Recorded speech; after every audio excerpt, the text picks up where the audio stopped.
If we think back to monarchs of the past, you know, war is absolutely central to their identity.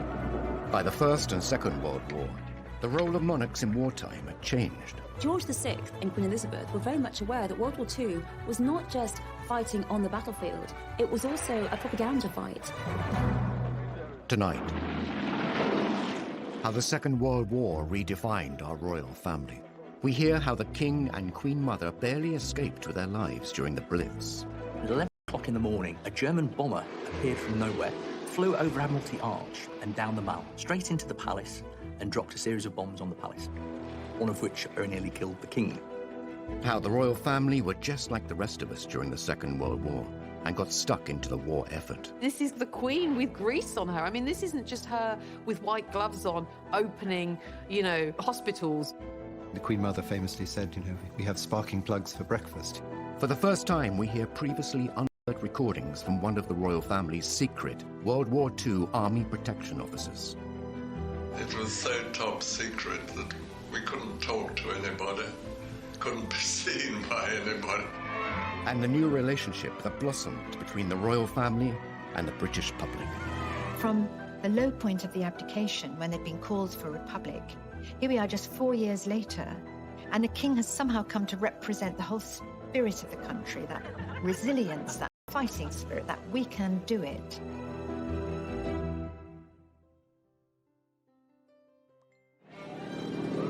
In the 1930s, the world was heading towards an inevitable war, and Britain had a new king. George VI and his young family were rebuilding public confidence in the monarchy after the shock abdication of his elder brother. Now the king faced an even greater challenge.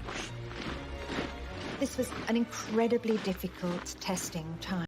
Nazi aggression was really becoming something that just couldn't be ignored.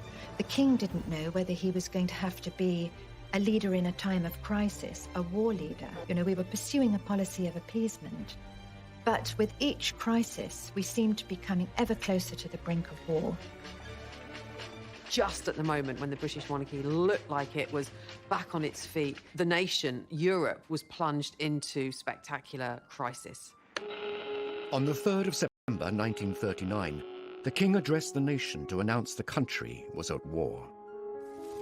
For the second time in the lives of most of us, we are at war. As he spoke, the words were hesitant, and there were long gaps, and the delivery was flat. Goebbels, Hitler's propaganda minister, wrote in his diary another speech. It looks as though it's symbolic of the whole country, a sign of weakness. This would prove to be a miscalculation by Germany. King George VI was far from weak. As a young prince, he had fought for king and country. He was no stranger to the theatre of war.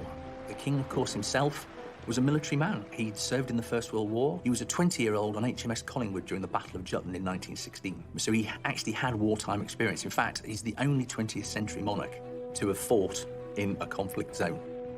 And then he finds himself in 1939 in charge of a country that, in many respects, isn't ready for war. And he leads from the front. Now king, George had no active military role, but he was determined to support troops fighting in his name. Once the war actually really moves into its ascendancy with the German attack from May 1940 onwards, he dedicates himself relentlessly to maintaining national morale. The king and his family were soon to prove to the British public that they would stand by them. They would face the hardships of war together. Suddenly Britain was galvanized to be on a war footing. And what was very, very impressive at the time is that the King and the Queen stayed. Many aristocrats in Britain fled when they heard that war was imminent, and they said to the King and Queen, you should go too, you should go to Canada, where you'll be completely safe. And they said no. The Queen made an announcement that children won't go without me. I won't leave the King, and the King would never leave under any circumstances. The royal family embarked upon their own mission to raise the morale of the troops and of the public. They visited factories, they visited munitions, they visited troops all over the country. By all reports, the days that followed, productivity rates went up. There was a real sense that they galvanised people and given them a sort of new sense of vigour.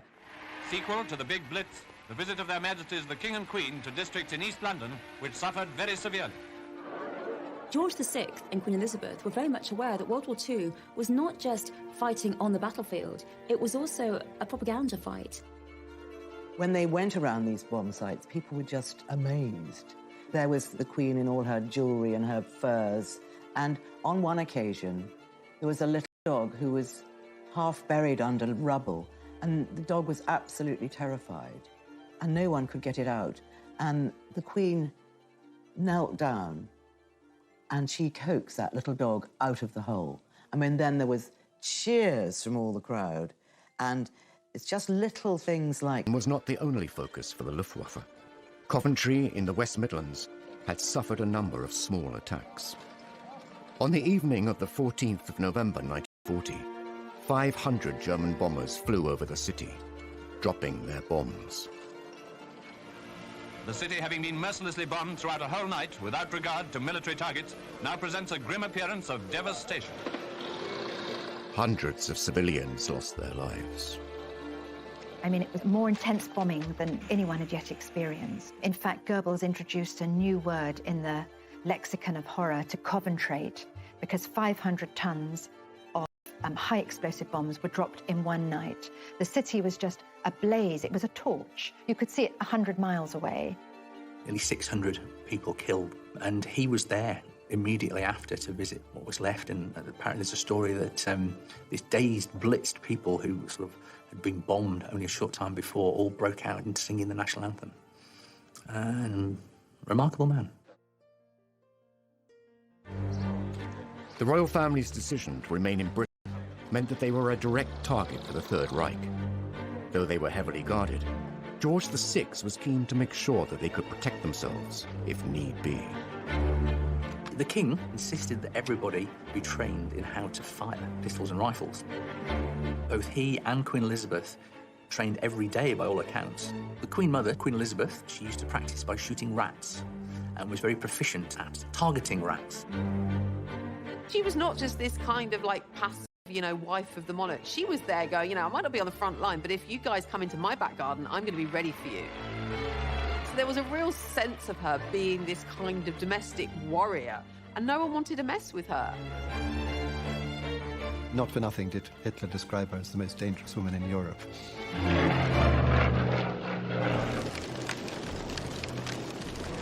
As the conflict continued, it became clear that this was not just a war on the front lines. At home, the king and queen were finding other ways to stop Hitler breaking the spirit of the country by standing resolute with their people during the Blitz, putting their own lives at risk. She saw 2 bombs falling just outside the window. They heard the explosion. Then there was a great shower up of smoke and debris, and they sort of threw themselves out into the corridor. Buckingham Palace was being bombed. During the Second World War, the royal family were determined to show that they were not just privileged aristocrats. They were at one with the public. They would not run and hide, and they too would feel the struggle. For this monarchy to be seen as a family, without the kind of trappings of power and pageantry. And that was very much what George VI, Queen Elizabeth, and those around them in the palace pushed as the image. It was a normal domestic family facing the war, the austerity of the war, the fears of the war, the crisis of the war, the danger of the war, just like everybody else. From the low point of the abdication, when they'd been called for a republic, here we are just 4 years later, and the king has somehow come to represent the whole spirit of the country, that resilience, that fighting spirit, that we can do it. He's somehow come to epitomize that. It wasn't simply propaganda. The royal family were living the war like millions of other families in the UK. But unlike everyone else, they were individual targets for the Nazis. Decisions and plans had to be made. Losing the British royal family was unthinkable. In May of 1940, there's a sudden realization that Britain's security is actually now under threat.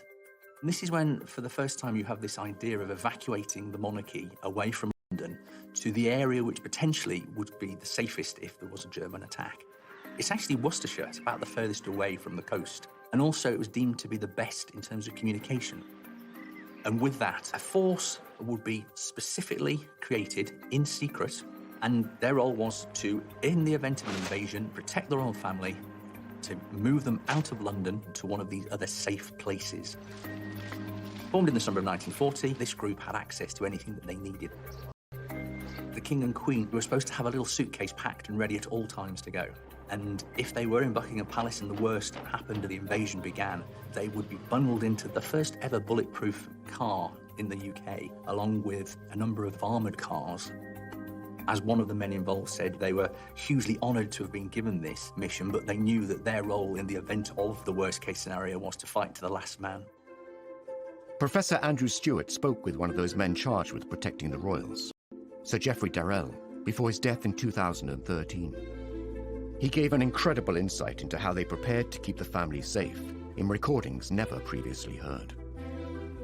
On the code word Cromwell, we packed up and went straight in our buses. It was so top secret that we couldn't talk to anybody, couldn't be seen by anybody. Mike Tomping saw them when they were at Windsor.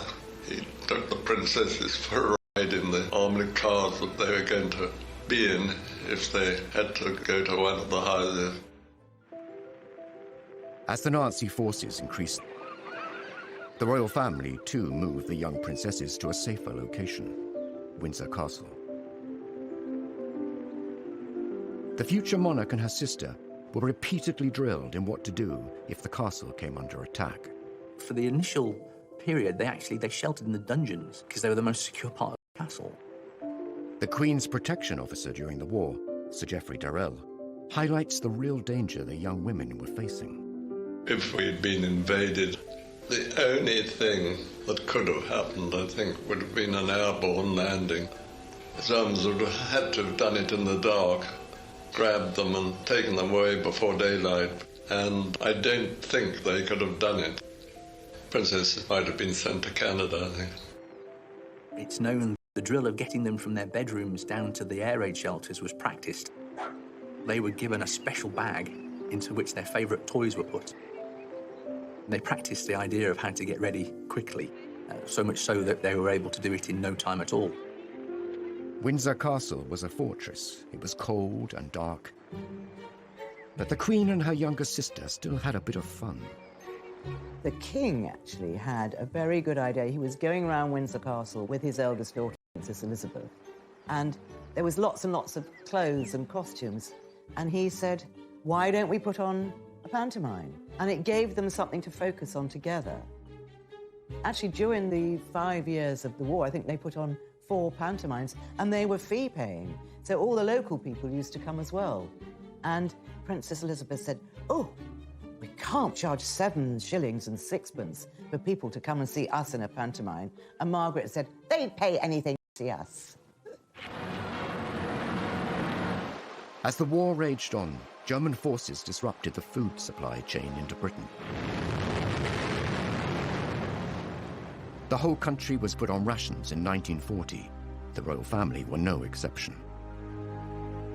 They did make sure that they had rations. They did have a line around the bath so that above which you should not go, because heating water was obviously a very, very expensive business. The Minister of Supply wants more scrap iron to turn into guns and tanks. Mr. Hicks of the Ministry of Works himself took a hand on some of the Buckingham Palace railings, the removal of which had been ordered by the King. That was part of the whole royal principle throughout World War II, that they should behave in the same way as everyone else. The girls should be evacuated, and that the royals should have rations just like everyone else. They should be subject to ration foods exactly the same way as everyone else. The British royal family remained in their own country, but the war had displaced other European monarchs. The King and Queen Mother hosted the royal refugees. And the king used to say, don't worry, I've got lots of socks, I've got lots of clothes, I'll kick you out. Actually, a lot of them just sort of looked like ordinary people, and, you know, a cleaning lady, they weren't in their robes or pearls or jewels because they didn't have them. And the Queen of Sweden was here.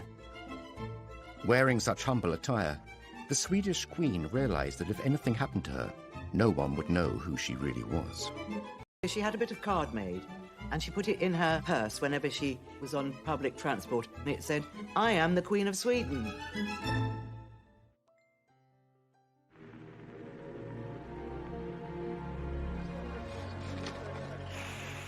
Families across the country were facing the loss of loved ones. Over 450,000 British lives were taken in the war.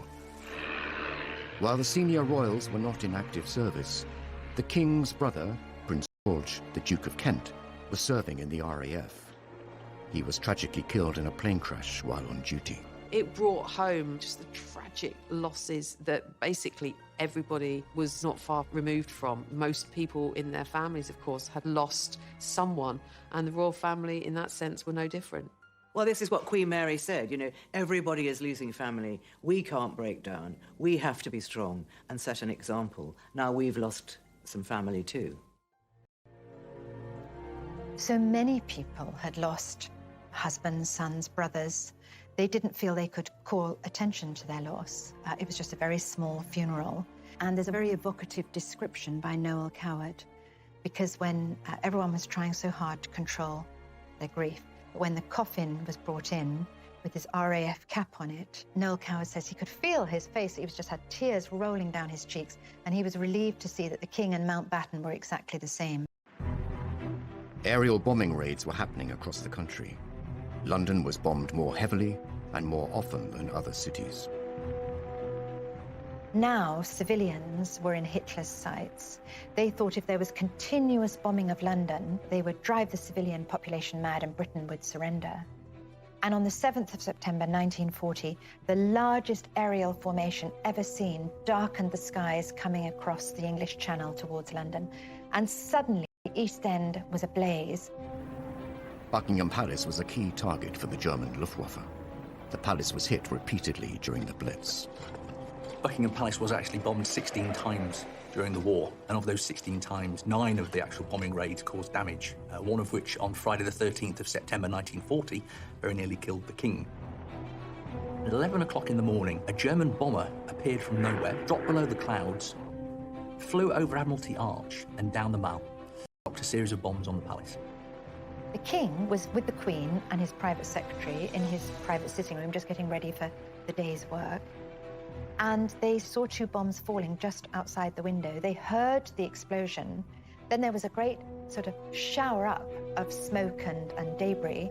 And they just had time to register, you know, that things were very wrong. And they sort of threw themselves out into the corridor and only afterwards realized just what exactly was happening, that Buckingham Palace was being bombed. The precise nature of the attack led the King himself to wonder if his own family in Germany were behind the bombing. In fact, it was suggested that the only way that that aircraft could have carried out the attack was if it was somebody who had an intimate knowledge of the palace. And in fact, for a long time, the suggestion was it was a gentleman called Prince Christoph of Hesse, who was a distant relative but had visited the palace a number of times prior to the war. This was a turning point for the royal family and his relationship with the British public. They did something unprecedented. The media were actually invited into Buckingham Palace and were shown around the damage and were told the story of what had happened. This was revelatory. This had not happened before. Latest outrage of the Nazis' indiscriminate fury is the bombing of Buckingham Palace. Remember, most people hadn't seen the inside of Buckingham Palace. They showed the brickwork that's fallen apart, all the masonry that had been left, and the danger there was to the King and Queen. So I think people felt, OK, they're going through a slightly better version of the war than we are. They weren't going to the tube every night to hide, but they were suffering from the same problems. They stood for something. It meant something to people that they were still there in the midst of all this.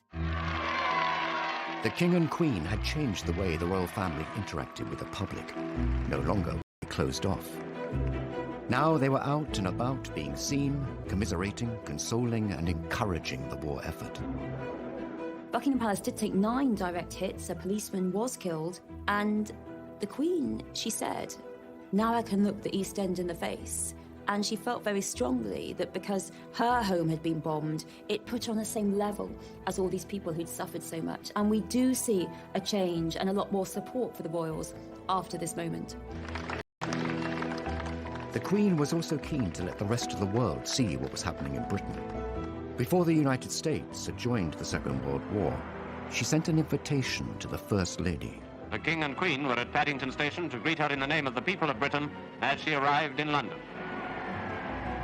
One of the most important things the Queen Mother did during the war was to invite Mrs. Roosevelt over to England. So much of the damage caused by the big fire raid on the city. You get a real sense that, austerity was happening even in Buckingham Palace, reading her account. Queen Elizabeth had moved out of her rooms to give her guest her rooms, and they were palatial, but bracingly cold. You could see your breath. There was one little electric fire with just a thin orange glow. The glass had all been blown out and was replaced by a cheap substitute. And then when Eleanor Roosevelt went down to the dining room, it all looked very promising, beautiful ambiance and lots of gold and silver, but the food when it came was meager and unrecognizable as food for someone not used to wartime substitutes. In fact, she wasn't quite sure what she was eating. everything's boarded up and there's nothing very grand about Buckingham Palace. It's all, completely bleak. And so who better to go back and tell the president about what's going on in Britain than his wife? The Queen Mother's clever diplomacy brought the reality and horrors of the war to the United States. It cemented the special relationship between the two countries. And now it was time for the next generation to step forward and take the lead. Every Allied newspaper had a picture of the future Queen and her spanner and her ambulance. I mean, this was really quite feared because look at this. She's ready. She's out there. She'll go to the front and she'll risk her life if she has to for the war effort.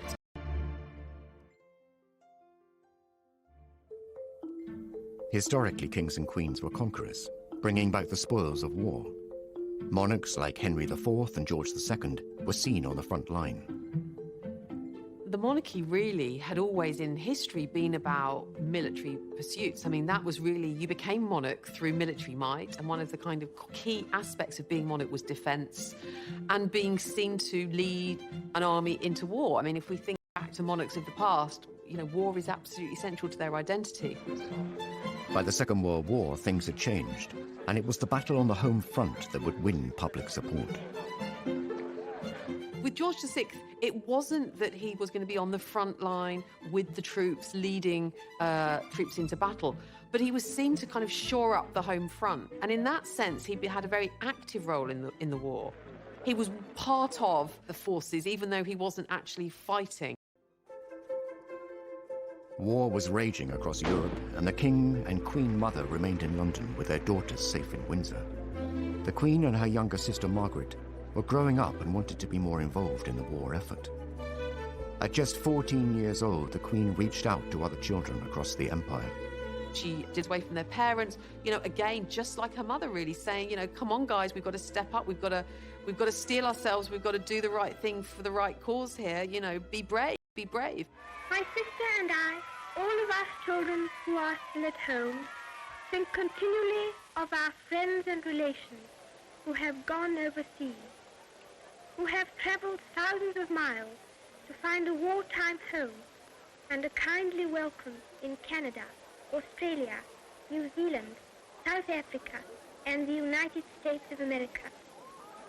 We know, every one of us, that in the end all will be well, for God will care for us and give us victory and peace. And when peace comes, remember, it will be for us, the children of today, to make the world of tomorrow a better and happier place. It's one of the first public things that she ever did, and Princess Margaret chirps in at the end to say goodnight to them. Come on, Margaret. Good night, children. Good night, and good luck to you all. Children, of course, lost family, and they did a charming broadcast, and it was also sent to America because at that time we were still trying to entice America into being on our side. The Queen soon took on other public duties. On the 21st of April 1942, she turned 16 and was appointed Colonel-in-Chief of the Grenadier Guards by her father. That same day, she made her first official public appearance as she inspected her troops. She was only a child when war broke out, really very young, and she had to grow up without her parents, but also expected, really from quite a young age, to take on a leadership role. That was her first big responsibility, and so she took a great interest in her regiment and, very much involved with their activities. In 1945, aged 18, the Queen insisted on joining the Auxiliary Territorial Service, the women's branch of the British Army. Women were suddenly supposed to go to work, to go to the factories, to learn to be mechanics while the men were away fighting.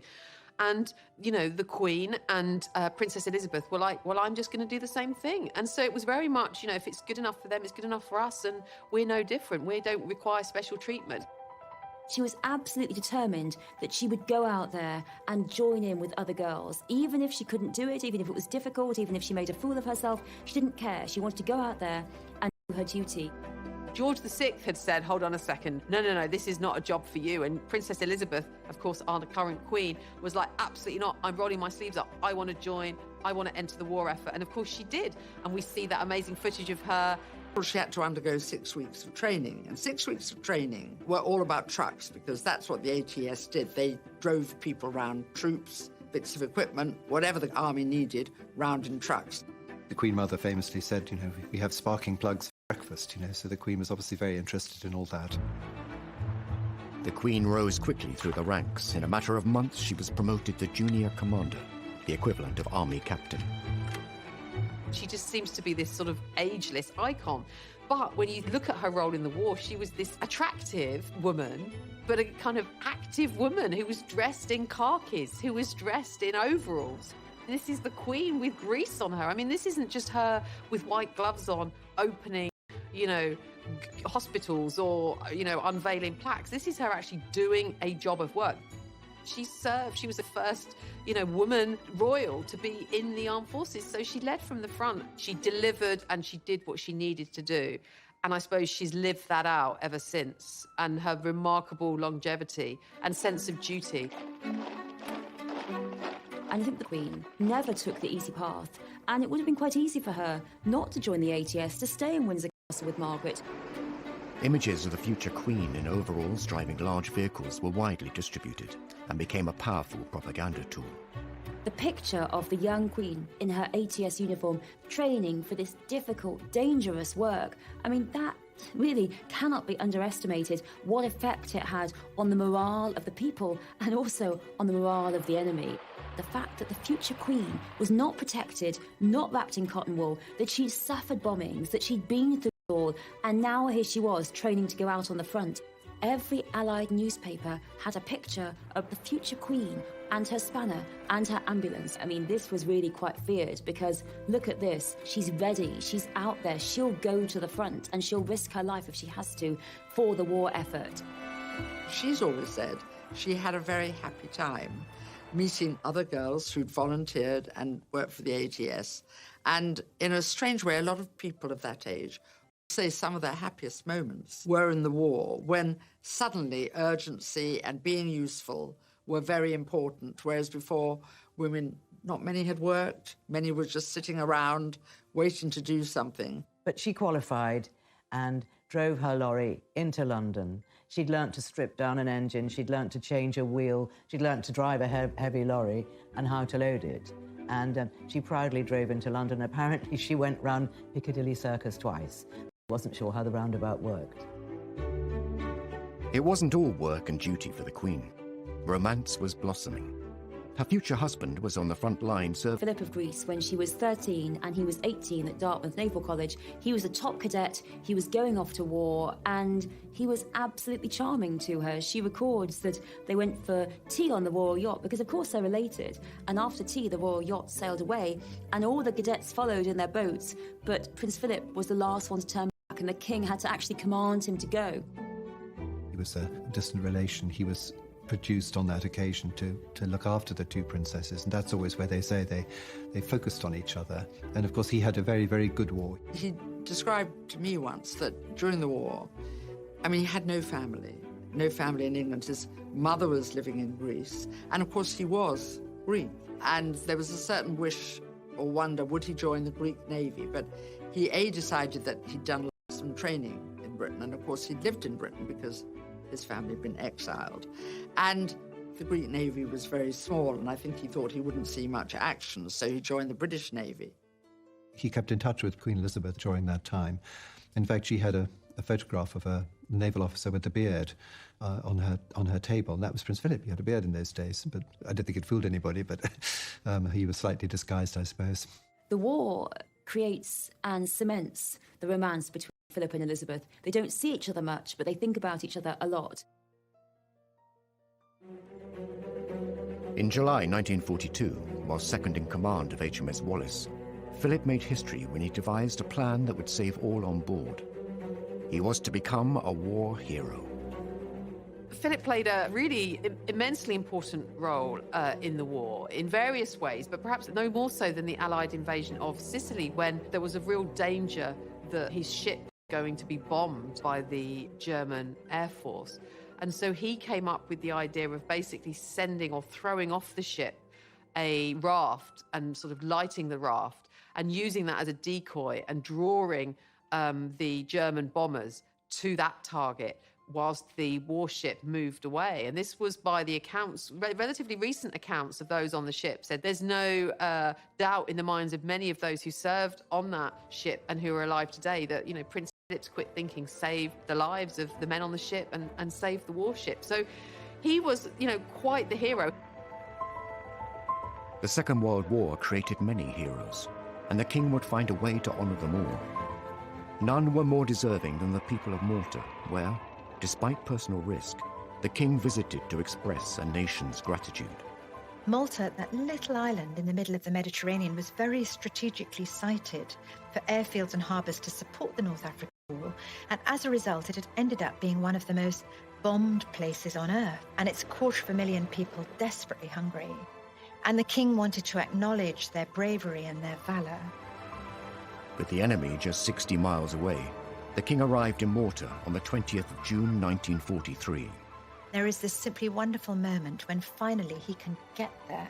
And it's a beautiful morning. Even at a distance, he can hear that word has spread that the whole jetty of the Grand Harbour in Valletta is absolutely crammed with people, cheering, shouting and waving. And the king is a solitary figure, slight figure in a white uniform on the bridge of HMS Aurora, giving the salute. And as he approaches, the roar became tumultuous. People were so pleased. Here was their king. The king bestowed the George Cross on the entire island, which had the effect that every fisherman and every man in a boat or every man walking the street felt that he, in a sense, had got the George Cross, you know, as a brave island. He wrote to his mother afterwards, entering that Grand Harbour of Valletta. It was a moment he would never forget. Finally, the tide of war was turning. The door was being opened to the possibility that we could win, and there was a hit song, Coming In on a Wing and a Prayer, which was all about coming in with the engines down and everything's gone wrong, but we're going to get home. And the princesses loved this. There's a gramophone at Balmoral, and they played this song over and over with the Queen and danced in the corridors. There was a real sort of lighter mood at last, some possibility of real hope. The Allied forces saw victory on the horizon. Soon, the future queen and her younger sister would enjoy a rare moment of anonymity, up close and personal with their subjects. The king, who was such a cautious man, he too was so happy. He said, yes, off you go. On the 8th of May 1945, after 6 long years, the Prime Minister announced that war had come to an end. The country woke up to the wonder of it all. VE Day, Victory Day, a day like no other, a day they had, you know, been fighting for.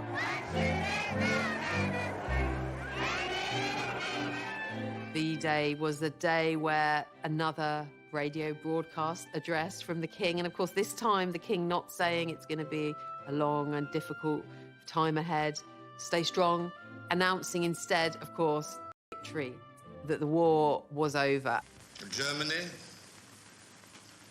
the enemy who drove all Europe into war, has been finally overcome. This led to huge outpourings of national jubilation and adulation for the royal family. And, you know, in the sense that the royal family had been central during the war to the war effort, they were also central to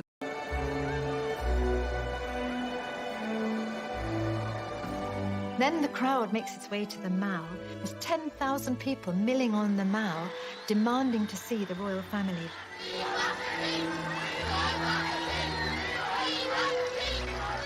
After years bound by the constraints of war, the future queen and her sister Margaret were desperate to get in amongst the celebrations.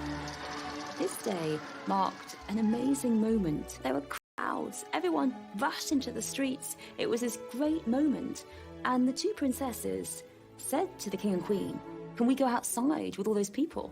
And the king, who was such a cautious man, he too was so happy. He said, "Yes, off you go." And that seems unbelievable because it was absolute chaos outside. The young queen went out in her ATS uniform, and initially she'd pulled her cap down, but then she was told she couldn't go out with the uniform incorrect. She had to put it back up, and she was a bit concerned that people would recognize her. But everyone was so excited and so happy that they just didn't care. And the Queen actually spoke about this many years later. She talked about how marvellous it was. Everyone swept along in this tide of happiness and relief. And it's an amazing story that Margaret and Elizabeth, they go out there. They're out there in the crowds, these people rushing round, and they shout, "God save the King, God save the Queen," with everyone else.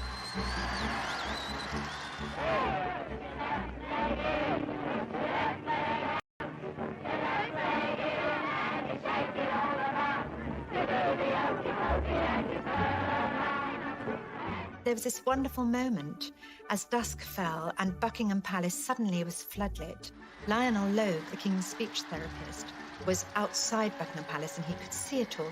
He said the Queen's tiara caught the lights. It just seemed almost magical, like a fairyland. You know, suddenly there was light and cheering. And it went on for so long. They came out onto the balcony 8 times. It just seemed like, in that moment, the quintessential moment of victory. It wasn't just a military victory. It was a personal victory for the king. George VI, for all that he had a stammer, for all that he didn't want the role, for all that he dreaded the role, he had become the war leader, the king the country wanted. So it was an incredible turnaround for the monarchy. The great irony is that George VI was never supposed to be king.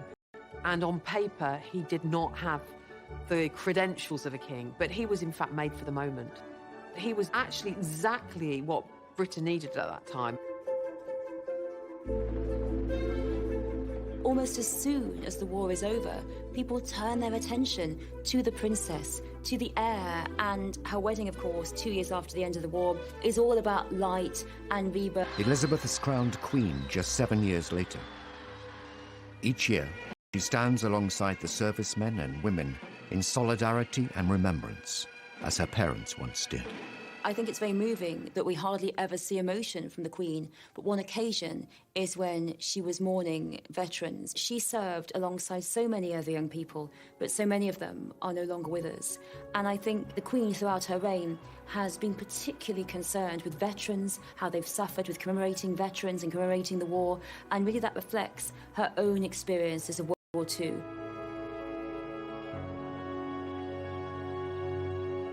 There's something so authentic about it. There's something that she is living or reliving the experiences that she's had. And there is no doubt that the respect that the Queen commands among a certain generation is because of her having lived through the experiences of World War II shoulder to shoulder with them. The Queen's experiences during the Second World War have undoubtedly shaped her life as a monarch. World War II is absolutely central to an understanding of the Queen, who she is, where she's come from, and why she has the sense of duty and devotion to the realm, to the national spirit. That completely explains it. For the Queen, watching her father step up to the role of king and lead during the Second World War has instilled an unwavering commitment within her. For her, war founded her character. It gave her the belief in sacrifice, in frugality, and in duty that she would carry through for the rest of her life and try and instill in her children, to make them too understand what a sacrifice her generation went through.